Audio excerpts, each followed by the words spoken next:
आज से तकरीबन 7 साल पहले एक चलती ट्रेन के अंदर चोरों ने एक ऐसी डकैती को अंजाम दिया जिसे हिंदुस्तान की सबसे बड़ी डकैती में गिना जाता है। जब ट्रेन के अंदर एक बड़ा होल करके चोर ट्रेन के उस डब्बे में घुस गए जहां पर लकड़ी के छोटे छोटे डब्बे में 325 करोड़ रुपए रखे हुए थे और बड़ी ही चालाकी के साथ 5 करोड़ रुपए उन्होंने चुराए और पुलिस को उन चोरों को पकड़ने में तकरीबन 2 साल से भी ज्यादा का वक्त लग गया। क्या था पूरा मामला और आखिर चोरों ने इतनी सिक्योरिटी के बावजूद कैसे चोरी को अंजाम दिया, आज की इस वीडियो में आइए थोड़ा डिटेल में जानते हैं। दरअसल सेलम रेलवे स्टेशन पर आरबीआई ने सेलम एक्सप्रेस नाम की गाड़ी में उन नोटों को रखा जो फटे पुराने थे, लेकिन नोट इस काबिल जरूर थे कि वो किसी को अमीर बना सके। और क्योंकि आरबीआई खुद इस पूरे मामले को देख रेख कर रही थी तो उस ट्रेन के अंदर 18 पुलिसकर्मी थे जिनके पास खतरनाक हथियार थे। और 8 अगस्त 2016 को तकरीबन 9 बजे के आसपास ये सेलम चेन्नई एक्सप्रेस स्टेशन से रवाना हुई। तकरीबन 7 घंटे का लंबा सफर तय करके ये अपने स्थान पर पहुंची और जिस डब्बे में पैसे रखे गए थे उस डब्बे को अलग करके यार्ड में लाया गया। और तकरीबन 11 बजे के आसपास आरबीआई के अधिकारियों ने पुलिस की मौजूदगी में उस डब्बे का ताला खोला और जैसे ही उन्होंने गेट खोला सभी के होश उड़ गए। जिस डब्बे में पैसे रखे गए थे ठीक उसके ऊपर एक बड़ा होल था और उन डब्बों में 4 डब्बे खाली पड़े हुए थे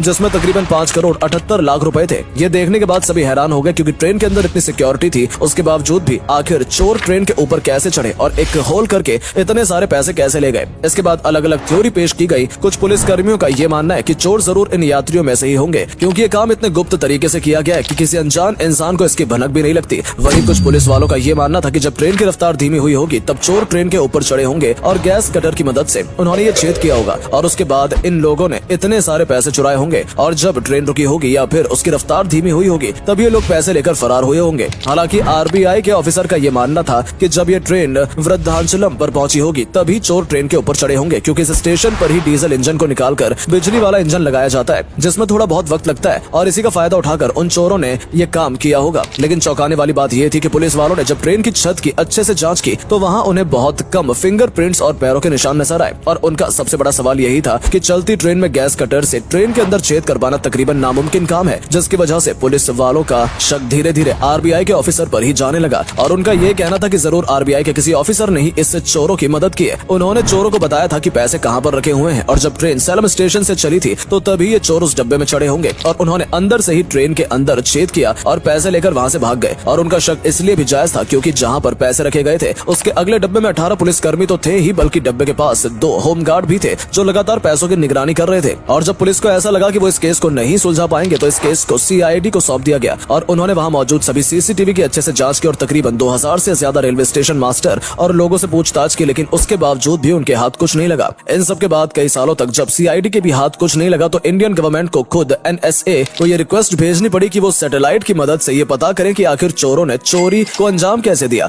और वो ट्रेन के ऊपर किस तरह से चढ़े। इसके बाद नासा ने सैटेलाइट की मदद से उस जगह की अच्छे से निगरानी की और ये पता चला कि चोर वृद्धांचलम रेलवे स्टेशन के आसपास ट्रेन के ऊपर चढ़े थे और गैस कटर की मदद से उन्होंने ट्रेन के उस डब्बे में छेद किया था और वहीं से उन्होंने पैसे चुराए थे और वहीं से वो फरार भी हो गए थे। अब इसके बाद सीआईडी को इतना समझ में आ गया था कि आखिर हिंदुस्तान की सबसे बड़ी चोरी को चोरों ने आखिरकार किस रेलवे स्टेशन पर अंजाम दिया था, जिसके बाद पुलिस ने उस रेलवे स्टेशन के आसपास के इलाकों के मोबाइल नंबर ट्रेस करने शुरू कर दिए और फोन मोबाइल नंबर की एक लिस्ट बनाई जो उस रात एक्टिव थे और जिनकी लगातार फोन पर बात हो रही थी। और इतना ही नहीं बल्कि आसपास के सभी टोल प्लाजा का सीसीटीवी फुटेज भी निकाला गया और जिन लोगों पर सीआईडी को शक था उन लोगों के नाम भी एक लिस्ट तैयार की गई। इन सब चीजों के बाद आखिरकार सीआईडी के सामने मोहन सिंह पारडी नाम का शख्स सामने आया जिसने लगातार उस रात फोन पर बात की थी और जब पुलिस ने उसे गिरफ्तार किया तो उसने इस चोरी से साफ इनकार कर दिया और उसने कहा कि इसका इस चोरी से कोई लेना देना नहीं है। लेकिन जब पुलिस ने सख्ती से मोहन सिंह पारदी से पूछताछ की तो आखिरकार उसने सब कुछ उगल दिया और पुलिस को मोहन सिंह पारदी पर इसलिए भी शक था क्योंकि इस शख्स के ऊपर पहले से ही कई क्रिमिनल केस चल रहे थे और वो पहले भी ऐसी कई चोरियों को अंजाम दे चुका था। जिसके बाद मोहन सिंह पारदी ने खुद बताया कि इस चोरी में कुल 5 लोग शामिल थे और ये सभी लोग मध्य प्रदेश के रहने वाले थे। उस रात जब ट्रेन वृद्धांचलम के पास पहुंचने वाली थी तभी हम लोग ट्रेन के ऊपर चढ़े थे और गैस कटर की मदद से उन्होंने ट्रेन में एक बड़ा सा सुराख किया था और उसी के जरिए वो पैसे लेकर वहां से भागे थे। मोहन सिंह पारदी का ये बयान दर्ज कर लिया गया और सभी को हिरासत में लेकर उन्हें कड़ी सजा दी गई। लेकिन इस चोरी के बाद कई सवाल उठे। सबसे बड़ा सवाल ये था कि आखिर उन चोरों को इस बात का अंदाजा कैसे लगा कि ट्रेन के किस डब्बे में पैसे रखे हुए हैं और जब चोर ट्रेन के ऊपर चढ़े थे तो क्या पुलिस कर्मियों को उनके पैरों की आवाज नहीं आई। हालांकि पुलिस कर्मी वाले ने अपने बयान में ये बताया था कि उस रात जब ट्रेन के अंदर पैसे रखे गए थे तो बहुत सारे पुलिसकर्मी सो गए थे क्योंकि किसी ने भी नहीं सोचा था कि कोई ट्रेन के अंदर घुसकर इतनी बड़ी चोरी को अंजाम दे देगा। हालांकि उन 18 पुलिसकर्मियों में कुछ पुलिस वाले ऐसे भी थे जिन्हें थोड़ी बहुत गड़बड़ महसूस जरूर हुई थी और वो लोग स्टेशन पर उतरकर डब्बे के पास भी गए थे। लेकिन उन्होंने जब देखा कि डब्बे के ऊपर ताला लगा हुआ है तो उन्हें लगा कि सब कुछ ठीक है, लेकिन डब्बे के अंदर क्या हो रहा है इसके बारे में किसी ने भी सोचा नहीं था। हालांकि इंटरेस्टिंग बात यह भी है कि साल 2019 में जब नोटबंदी की गई तो पुलिस वालों को ऐसा लगने लगा था था कि चोर इतने सारे पैसों को खर्च तो नहीं कर पाएंगे, इसलिए उन्होंने जहाँ भी नई बिल्डिंग बन रही थी वहाँ पर उन्होंने जमीन खोदकर पैसे को ढूंढना शुरू किया, जहाँ से पुलिस कर्मियों को काफी पैसे मिले भी थे। लेकिन उन पैसों का क्या हुआ इसके बारे में आज तक किसी को पता नहीं है। और क्या वही पैसे थे जो चोरों ने उस ट्रेन से चुराए थे? इस सवाल का जवाब भी आज तक लोगों को नहीं मिल पाया है। बाकी इस पूरे मामले को जानने के बाद आप क्या कहना चाहेंगे कमेंट सेक्शन में जरूर बताइएगा। तो दोस्तों फिलहाल वीडियो में सिर्फ इतना ही। उम्मीद करते हैं इस वीडियो के जरिए आप ये समझ पाए होंगे कि भारत की जाने माने वाली सबसे बड़ी चोरी को चोरों ने आखिरकार किस तरह से अंजाम दिया और किस तरह से उन्होंने ट्रेन की छत पर छेद करके 5 करोड़ से ज्यादा की रकम को चुराया। तो अगर ये वीडियो पसंद आई या वीडियो के जरिए कुछ भी जानने का मौका मिला तो इसे अपने दोस्तों के साथ शेयर करें ताकि उन तक भी ये जानकारी पहुंच सके। और अगर आप हमारी इस वीडियो को फेसबुक पर देख रहे हैं तो हमारे फेसबुक पेज को भी जरूर फॉलो कर ले ताकि जब भी हम आपके लिए इस तरह की इंटरेस्टिंग वीडियो लेकर आए तो उसकी नोटिफिकेशन आप तक भी पहुंचे। धन्यवाद।